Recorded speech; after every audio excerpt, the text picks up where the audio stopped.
So before we start, I think, let me rant a little bit. My mom sends me photos of girls, because if you're 29, single, and Malay, that's what moms do. She sends me photos of girls and she's like, is this one pretty? I'm like, Mom, that's my second cousin.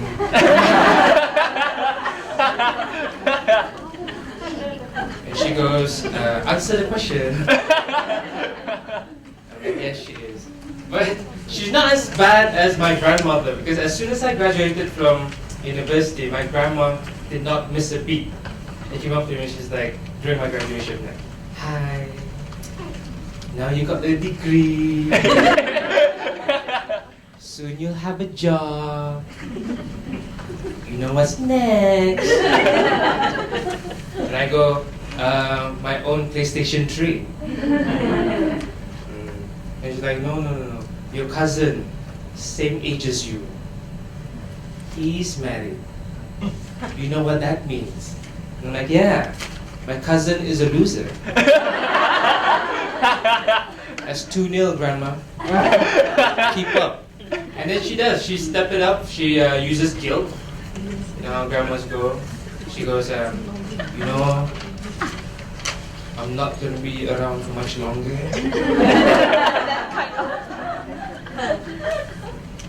I'm like, that's true. But that's not a very good pickup line. I can't go up to girls and go, hey baby. My grandma's so old.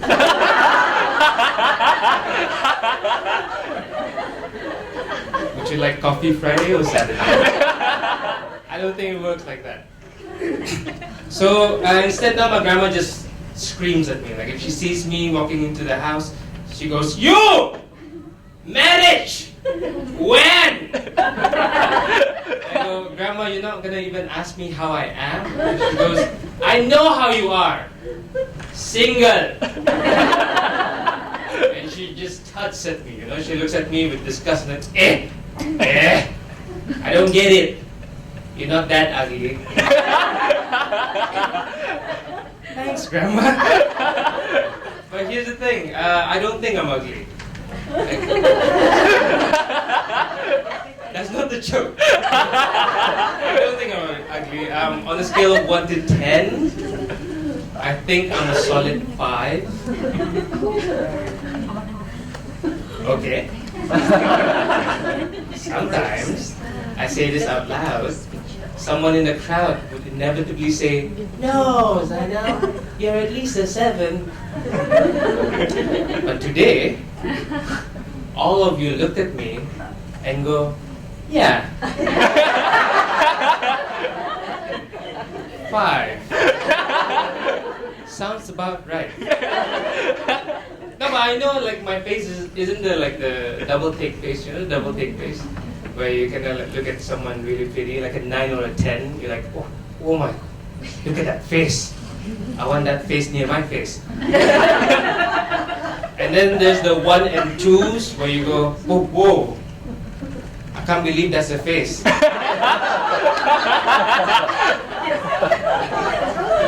I'm more in the middle, where someone look at me and go, that's a person. Let's move on with our life. Now let's move on to the workshop. Right, so I'll take you back. It's November 2015, location London, Comedy Store. I'm scheduled to go up on stage on the 9th performer.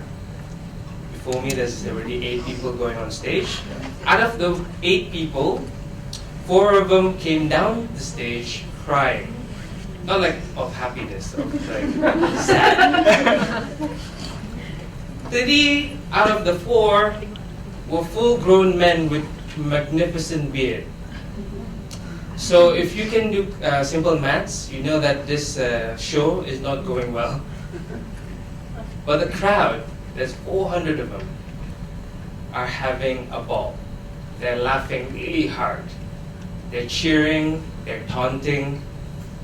There's something wrong with this scene because the comedians aren't doing well, but everyone else is having a great time.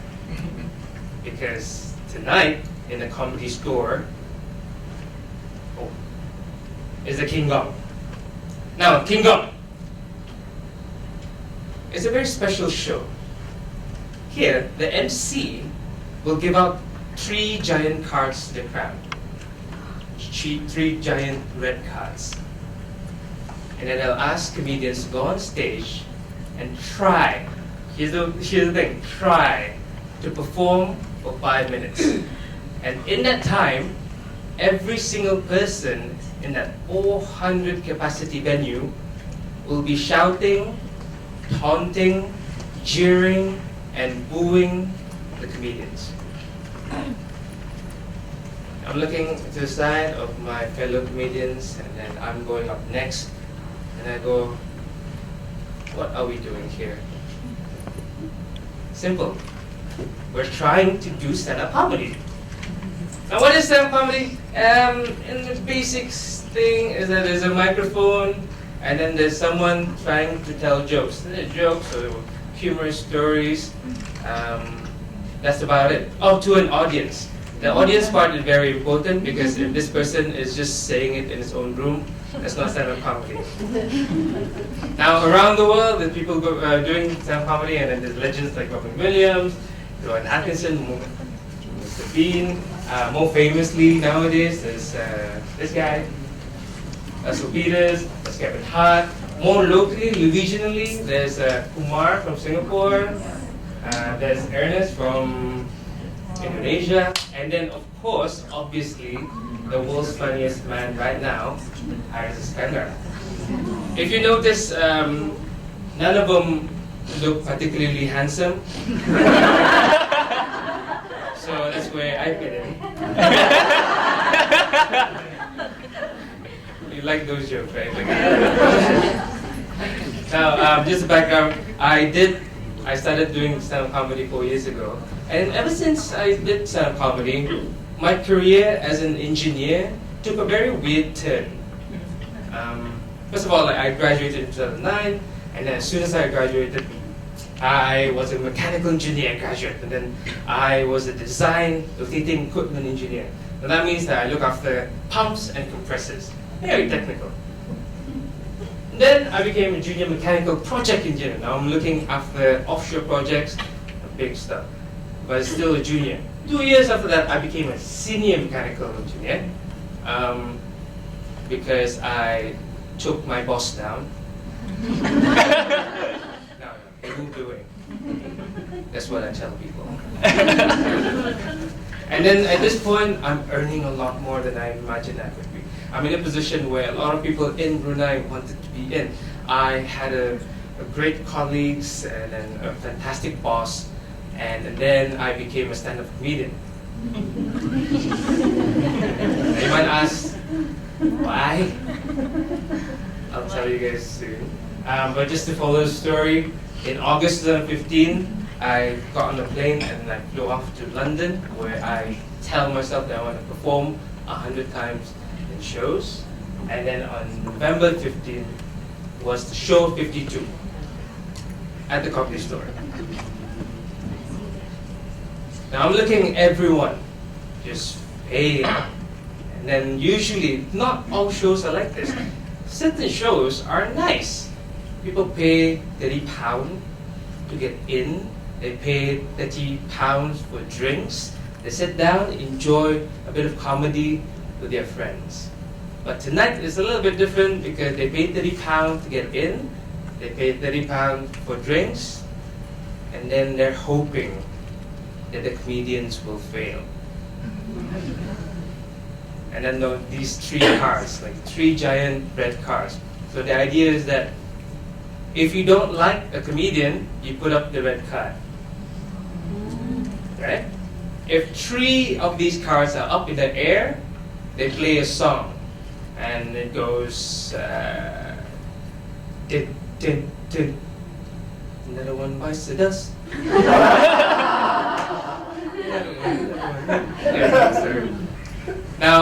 comedians will have to go through 5 minutes. If they don't, they get gonged off. So that's the name, King Gong.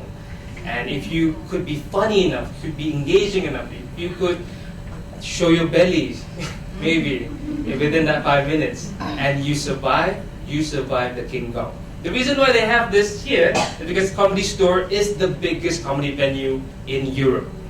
They put on 400 to 500 shows, 400 to 500 people shows every single night. And people pay a lot of money to see good quality comedians. But for people who are starting out, that's a risk for them. They don't want to put someone who's just starting out on stage. Well, they do, but in the King Gong show. So if you could survive the King Gong, you could survive any other shows. And they're not very, they say it's London's most brutal open mic night. People cry. People cry when they're performing, and that's hilarious. And then you're there thinking, I'm going next, I don't know what the crowd will turn against. They're going to make fun of my clothing, they're going to make fun of my face, they're going to make fun of the fact that I'm so much shorter than everyone else in London. Whatever it is, I'm not prepared. And I think to myself, how did I get here? How did I leave a country that I love, leave my family and friends, leave a job to go across the world to try and perform in front of 400 people that's trying to see you fail? And I think back, well, not at that time. Like at that time, my first thought was, where's the toilet? But looking back, I think 3 instances, 3 certain ingredients that made me go, oh, I want to be a comedian. Now, the reason why I want to share this with you guys, and this is the whole talk for me today, is that maybe you yourself are an engineer and thinking of going into comedy. So you might see this as a stepping. Oh, like, okay, there's a marker there, there's a marker there. I'm going the right direction. Maybe you are an engineer and you don't want to do comedy, so you can learn from my mistake and go, oh, okay, that's the thing I need to avoid. First of all, you need to grow, have a handful of growth mentality. Now, the growth mentality is, psychologically speaking, is like the belief that you can grow, as opposed to fixed mentality. Maybe say being funny, being good at public speaking, or being good with money, or being fit, and you think that, oh, certain people can reach that. No, maybe not me. You're in a fixed mentality. But if you're in the growth mentality, you believe that you could grow into whatever you want. Now you could read books, you could say mantras, you could go and go on top of the mountain and just try to believe that you can grow. Or, one of the best way of doing developing growth mentality is surround yourself with other people who also believe in growth mentality. People who are positive, people who are enthusiastic, people who are supportive, people who also growth oriented. People have so much energy that is exhausting sometimes. Basically, Toastmaster people. Toastmaster changed my life. Because before that, I could not stand in front of a crowd and speak. But I could do it today, because obviously I'm imagining all of you naked. No, I'm joking. Only this side. Only the front. I'm joking. No, but it's just such a stupid advice. So you guys heard that a lot, right? Like, oh, just be confident, or just imagine them naked. That's 2 different things. You can't be confident and imagine other people naked while you're on stage. But that's the advice that was given to me when I was 10 years old, about to perform for the first time on stage. So what happened was that I won a writing competition. And as a reward, I get to read out loud in front of the whole school my composition. That's like saying, well done, France, for winning the World Cup. As a reward, you get to do ballet. Why? But this is the case. Like, they couldn't just give me a pen. I would be happy with a pen. And then I was next to the stage and I'm about to go up, and then my English teacher saw me just shaking with my poem in my hand, and then he goes up to me and said, do you know why you're shaking? And I go, because you couldn't give me a pen? He said, no, it's because you're nervous. You know what you should do? Take deep breath. And then if that doesn't work, imagine everyone naked. And I go, how are you a teacher? I went on stage and then I could feel all the sensation, and then it was overwhelming. And then I remember just looking up the crowd, and then they were blurring out. And then I'm like, take deep breath, take deep breath, take deep breath, take deep breath. And then just imagine everyone naked. And I'm like, you are all naked, you are all naked. And then I take one more deep breath, and then I passed out. And then I woke up in the nurse's office. And then I asked the nurse, I said, what happened? And then the nurse, yes, it's a male nurse. You know, not all nurses have, there's some male nurses. I said, what happened? And he said, initially I wanted to be a doctor.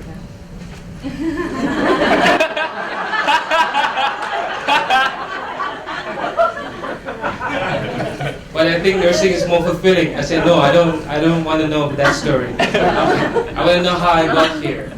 Oh, you want to know that story? Okay. So, when a man loves a woman, sometimes they, oh no, I don't want to know that story. Can you please tell me the story of why I'm in the nurse's office? And he said, oh, you were on stage, you were breathing heavily, you were mumbling, everyone's naked, everyone's naked. And then you pass out.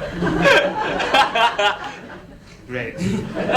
Ever since then, I avoided going on stage. Never enjoyed it.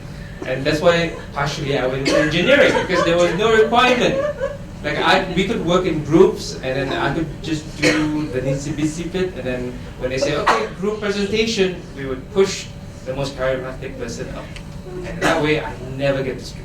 And that was fantastic. Until I reached Toastmaster, where all we do was speak. And inevitably I got better, and then that was great. Another side effect was that I'm in a room on a weekly basis, even more, of other people who are growing, other people who are excited, other people who have projects as well. So now I'm in this group of people thinking that if we put our minds and our body into whatever we want, we could achieve it, because we were all doing the growth mentality thing. And that was great. But I didn't have any direction at the time. I was like, I just want to be better. At what? Everything. And then one day, I had a direction. And that's the second ingredient. I need a gallon of interest. And my interest was in stand-up comedy. And how I started doing stand-up comedy was I was in Singapore. Now, when I was in Singapore, a friend of mine said, you want to watch a stand-up comedy show? Oh, what is it about? Like, it's some open mic, so people can try out. People with no experience go on stage, then they try to do comedy. And at that point, I knew a little bit about comedy. I knew watching it, and I knew consuming it, that I enjoy it. But I thought, maybe not for me, but I'll come and watch.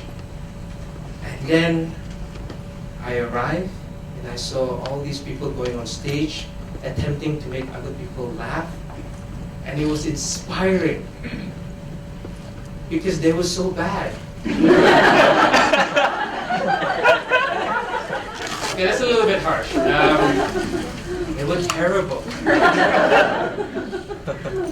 And we know deep down inside, even the best of us, sometimes we look at something and we say, we want to do that, but I'm a little bit afraid. And then you see other people doing it and failing, and you think, I think I can do that. I'll give it a try.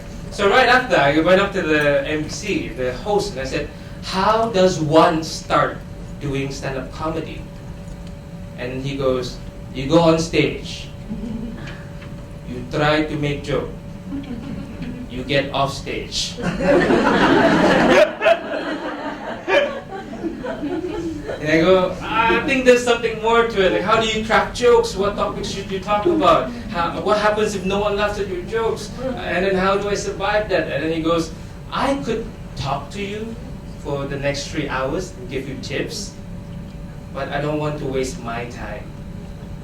And he explained that because over the years, there's a lot of people who come up to him and say, I want to start. And then he tells him or her all the tips and tricks, and then they never show up. Which is, I understand that. We've all been in a situation where a friend comes up to us and said, hey, can you help me with this situation? And we're like, okay, we're going to tell you all the advice that we can give you for this situation. And then the friend, after 3 hours, go, thank you so much. I'm not going to follow anything, and I'm going to do the exact opposite. We've all been in that situation. So I now know that he was telling the truth. He had a point. But at that time, I was young, I was angry, and naive. And in my head, I was like, oh, you don't want to give me tips? You don't think spending 3 hours is worth it? You don't think I can be funny? I will show you. I will go home. I will research online. I will be distracted a little bit on Wikipedia, but then I will research again, and then I will know how to write jokes. I will write jokes. I will come back next week, and I will show you that I can be funny. Obviously, I didn't say this. It was all in my eyes. So it went like this. And I left. And I came back the week after, and this time I brought friends. I brought 20 of my colleagues and friends to this open mic show. And then there were only 25 people, and 20 of them were my friends. And I told them, I want to show this MC that I'm funny. So this is what's going to happen. You guys will be sitting at separate places. You guys will be laughing at my punchlines, even though if you don't find them funny. And then if he asks, say you don't know me, or you find me funny. Yes. Plan. Go. And then we arrive, and then we arrive at different times because, we planned it. And then upon arrival, the MC said, are you going to perform today? I'm like, yes. So you're going to give me 5 minutes? And then it's like, no. For beginners, we give you 2 minutes. I'm like, what? I prepared 5 minutes. You can't fit 5 minutes into 2 minutes. That's not how time works. But I was like, okay, I'll do this 2 minutes. But then in my head, I was like, you know what? I'm going to be so funny. I'm going to reach my 5 minutes. And maybe going to be a bit longer because of all the applause and laughters. Maybe 6 minutes. So I went on stage. I lasted 2 minutes. Because when you're not getting any laughs, your 5 minutes really goes down too. And I got off stage and the MC just crawled back up and he's like, okay, did he come with anyone? And then one of my friends stood up and said, I don't know him!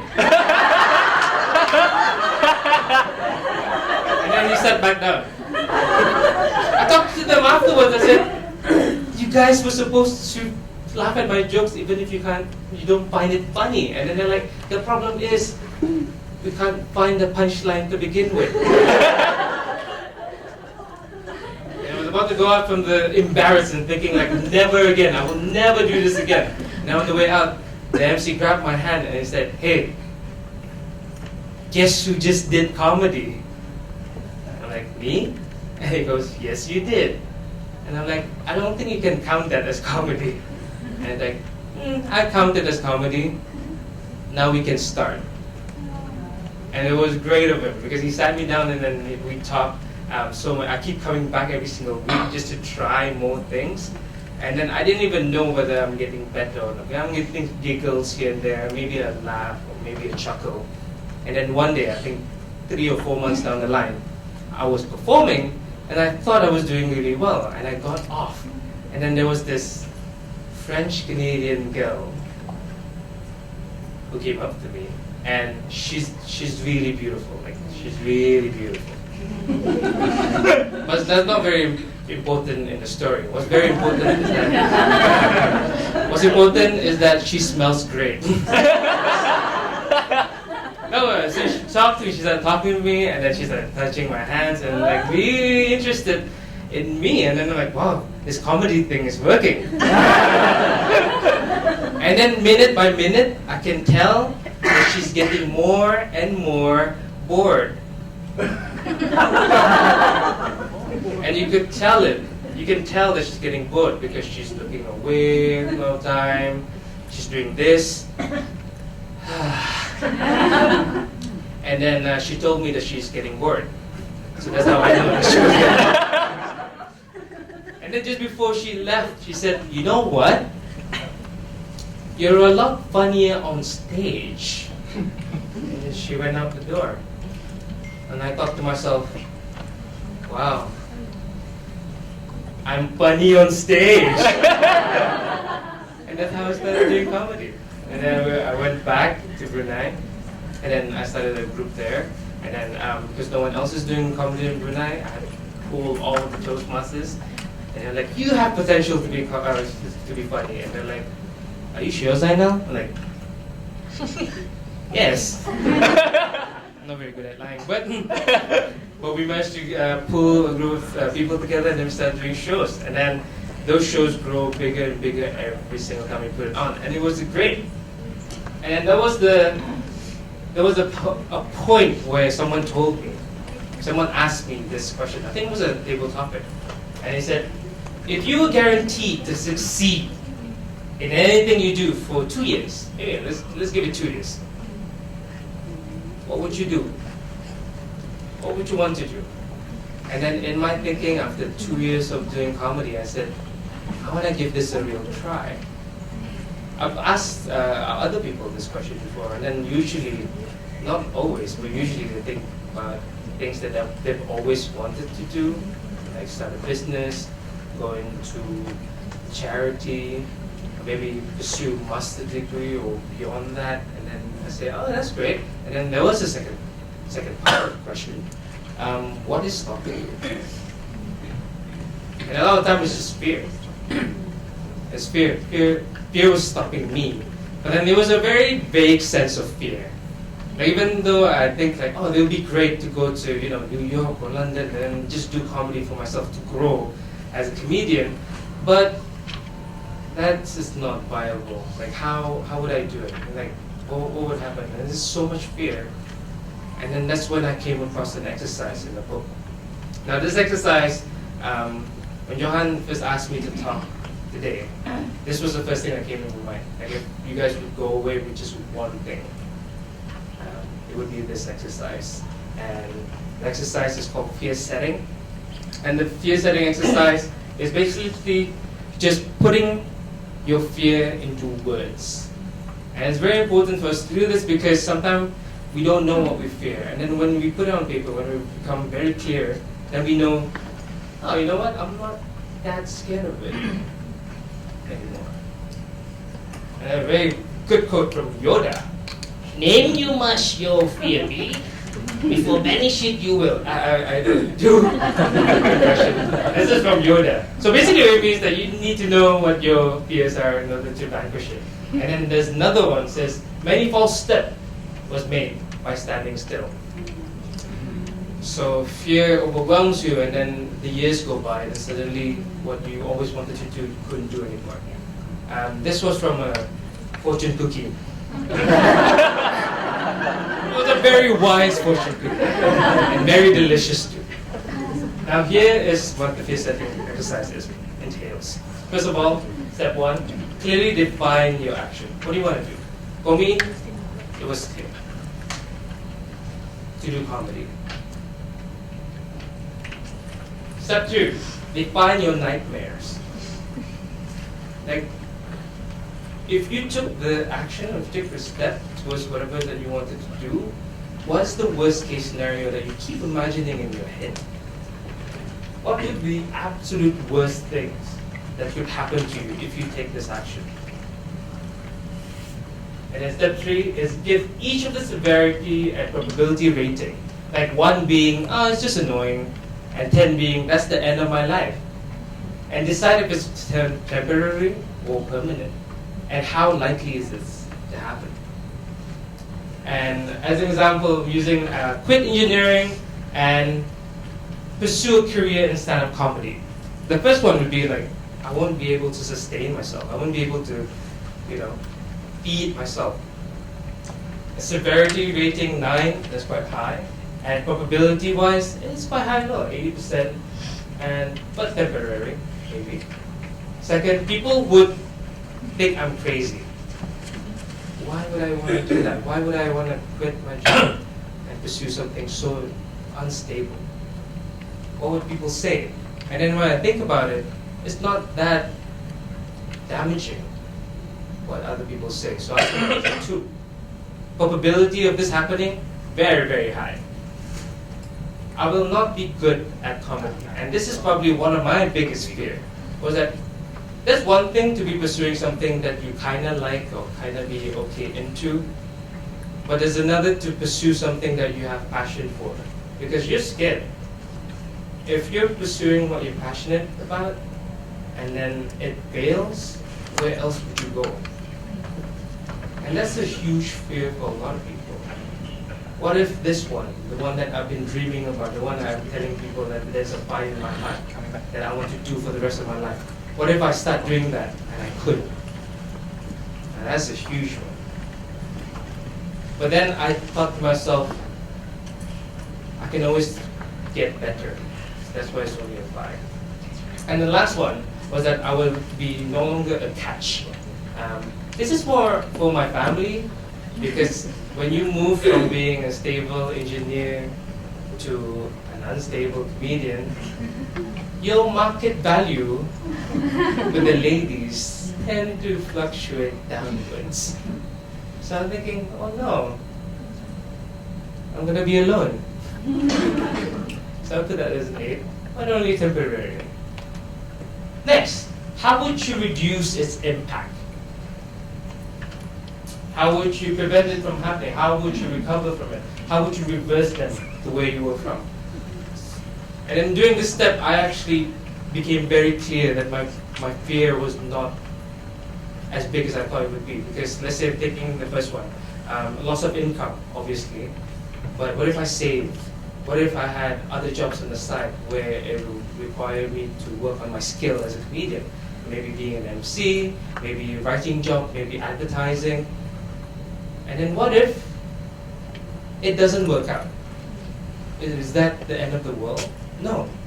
No one could take away the fact that I have an engineering degree. No one could take away the fact that I had 6 years of experience being an engineer.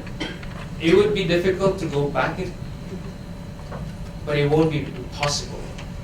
No one could take that away from me. So after, let's say, 2 years of experimenting and it doesn't work out well, I could always turn back. It wasn't the end of the world. And then you think to yourself, what are the positive outcomes of this benefit? What if you go through with it? What's the best possible case scenario? And what is it internally? What is it externally?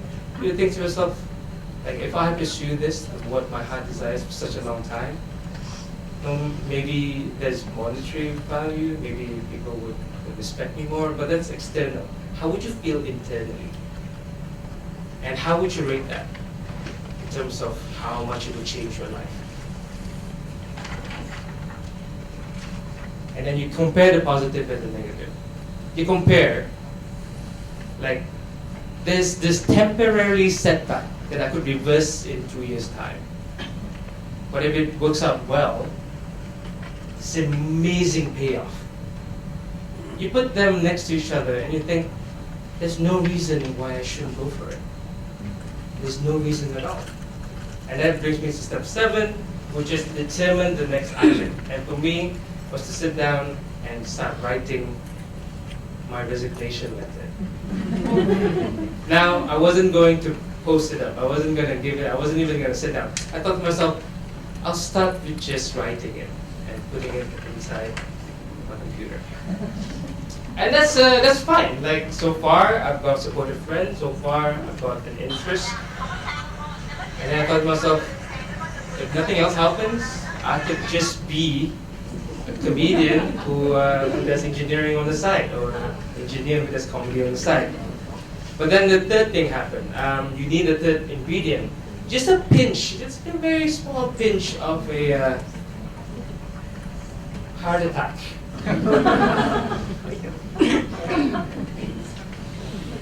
26 is not a good age to get a heart attack, which is what the doctor told me. I was eating dinner one night, and then I realized that there was some tingling feeling down my arm. And I looked at my dad and said, I feel uncomfortable. And then he goes, where is it coming from? And I go, this region. And he didn't hesitate. He put me in the car and we rushed to the emergency room, and then they hooked me up. And then they wanted to see what's wrong with my heart. And they found out that I was having irregular heartbeat. And then there was some spikes that was not supposed to be there. And then the doctor asked me, are you stressed out at work? And I'm like, yeah, but I don't think it's that much of a stress. I'm 26. And he goes, you need to stop doing too much work. It's killing you. And then he walked out. And my dad was like, wow. I turned to my dad and I go, my job is killing me. And I don't even like it. And he goes, well, every job kills. Whether you sit behind a desk, whether you teach, whether you skydive for a living, every single job kills. You just have to ask yourself, is the job worth dying for?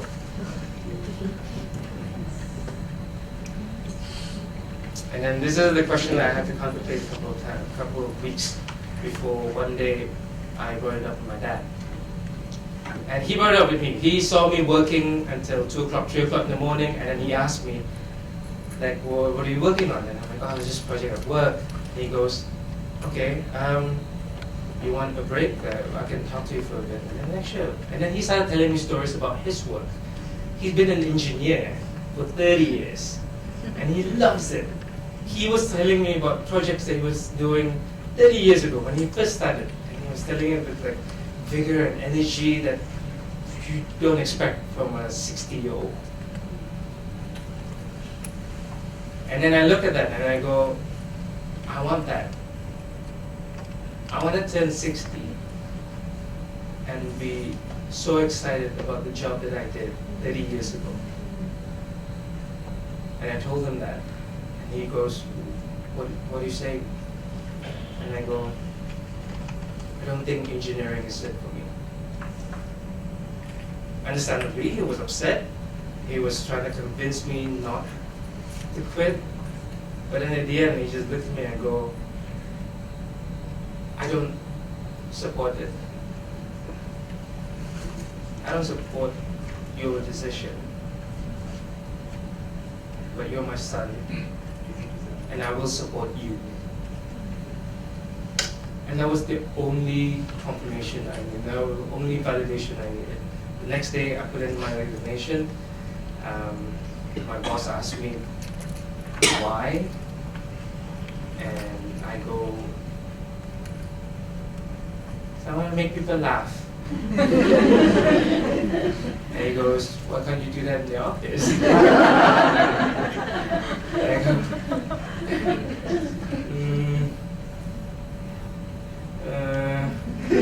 I wasn't very good yet. I just told him that I really would like to take a few years out, maybe explore. If it doesn't work out, I'll come back. And he goes, maybe we won't we don't want you back. And then he smiled and said, of course we want you back. Hey, you're the comedian here. But over here, what I'm trying to say is that there's a pinch of just a realization that your time is limited. And then no one says it better than Steve Jobs. And he said that in the face of death, like, a lot of other things just falls apart, and you see what's true. And then you, being so close to death, you're gonna think that there's no other reason. You know, there's the best way to avoid it, thinking that there's something to lose. And then you only have one life. And then there's a philosophy the Greeks used to do. They carry around a skull everywhere they go to remind them of death, to remind them that they're quite close. And I don't do that. I don't have a skull, but what I do have, right after I had the scare, was a calendar which I made. And the calendar is 52 weeks this side and 63 years this side. And then I blacken out my years that I've lived. And every single week, I blacken out another column, and another column, another column, to put it into perspective on how much life you've covered and how much you have remaining. That really, really scares you. And not in a bad way, but more in a good way, of saying all these little things that I'm scared of. Like, I would look at that poster that I have, and then I go, I shouldn't be scared of this anymore. So, in the end, go back to the comedy store. I go up on stage, and I realized that I'm not scared of the crowd, and I just did my best. I finished 5 minutes, and what was more heartwarming was my dad was there to watch it. And then he congratulated me afterwards, and he said, are you having fun? I'm like, yeah, I am. And he asked, would you remember this when you're 60? I'm like, definitely. And then he goes, keep on doing it. And that's what I want you guys to start doing as well. And that's it. Thank you very much.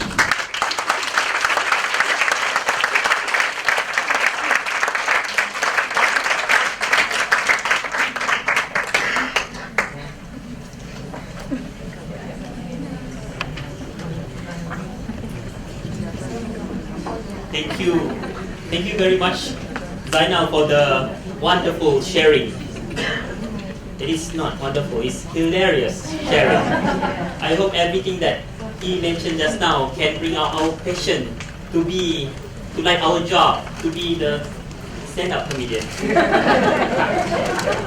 May I request Zainal Bostaman to be on stage as organizing chairperson, Johan Emilin, would like to present you a token of appreciation for your wonderful session.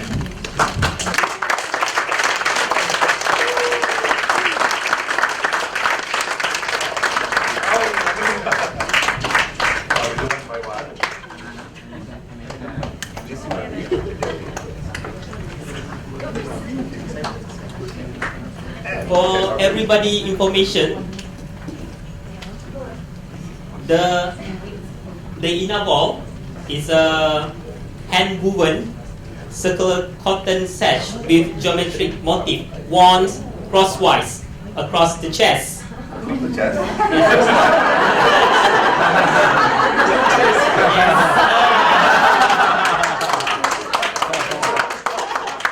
It is worn by the Rungus ethnic tribe of Sabah. Interesting, isn't it? I have no idea about it.